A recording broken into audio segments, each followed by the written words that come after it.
Hi friends, இன்றைக்கி வந்து sweet parotta தான் செய்ய போகிறேன். அதுக்கு ஒரு கப்பில் மைதா மாவு எடுத்துருக்கிறேன். அது கூட ஒரு 2 ஸ்பூன் சர்க்கரை போட்டுக்கலாம். அது கூட கொஞ்சமாக உப்பு சேர்த்துக்கலாம். கொஞ்சமாக தண்ணி விட்டு நல்லா பரோட்டா மாவு பிசைகிற அளவுக்கு பிசைஞ்சிக்கலாம். அது கூட வந்து நான் ஃபுட் கலர் சேர்த்துருக்குறேன். கொஞ்சமாக தான் சேர்த்துருக்குறேன். நீங்கள் வேணும்னா சேர்த்துக்கலாம், இல்லாட்டி ஸ்கிப் பண்ணிடலாம். விட்டு நல்லா பரோட்டா மாவு பிசைகிற மாதிரி நல்லா சாஃப்டாக பிசைஞ்சு எடுத்துக்கலாம். பிசைஞ்சிட்டு கொஞ்சமாக எண்ணெய் விட்டு நல்லா எல்லா இடத்துலையும் படுற மாதிரி நல்லா பூசி அதை வந்து எடுத்து வச்சிடணும். ஒரு 2 மணி நேரத்துக்கு நல்லா ஊறணும். அதுக்கப்புறமா நம்ம வந்து சுகர் சிரப்புக்கு வந்து நான் மைதா மாவு எடுத்த கப்பில் ஒரு 1/4 கப்பு வந்து சர்க்கரை எடுத்துக்கிறேன். கொஞ்சமாக தண்ணி விட்டு சுகர் சிரப்பு எடுத்து வச்சுக்கலாம். மாவு பாருங்கள் எவ்வளோ சாஃப்டாக வந்திருக்குது. இந்த மாதிரி நல்லா சாஃப்டாக வரும். ஒரு 2 மணி நேரம் நல்லா ஊறிச்சுன்னா நல்லா சாஃப்டாக வரும்.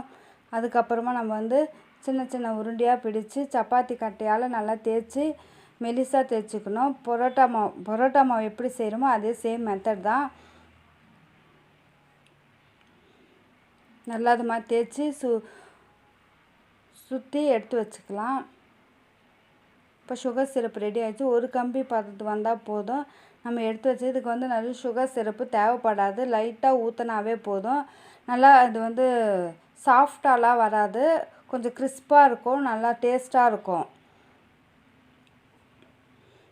இதிலே நம்ம வந்து நல்லா சாஃப்டாக வரணுன்னா பேக்கிங் பவுடர் போட்டோம்னாக்கா நல்லா சாஃப்டாக வரும்.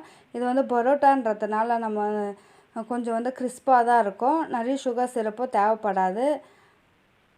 இது மாதிரி கையால் நல்லா அழுத்தம் கொடுத்து நம்ம வந்து மீடியமான இதில் சிம்மில் வச்சு நம்ம பொரித்து எடுத்து அதில் வந்து சுகர் சிரப்பில் நம்ம போட போகிறோம். இப்போ போட்டு பொரித்து அதை எடுத்து சுகர் சிரப்பில் போடலாம். இது ரொம்ப டேஸ்ட்டாக இருக்கும். நீங்கள் வீட்டில் ட்ரை பண்ணி பாருங்கள். இந்த வீடியோ உங்களுக்கு பிடிச்சிருந்தால் லைக் பண்ணுங்கள், மறக்காமல் சப்ஸ்கிரைப் பண்ணுங்கள்.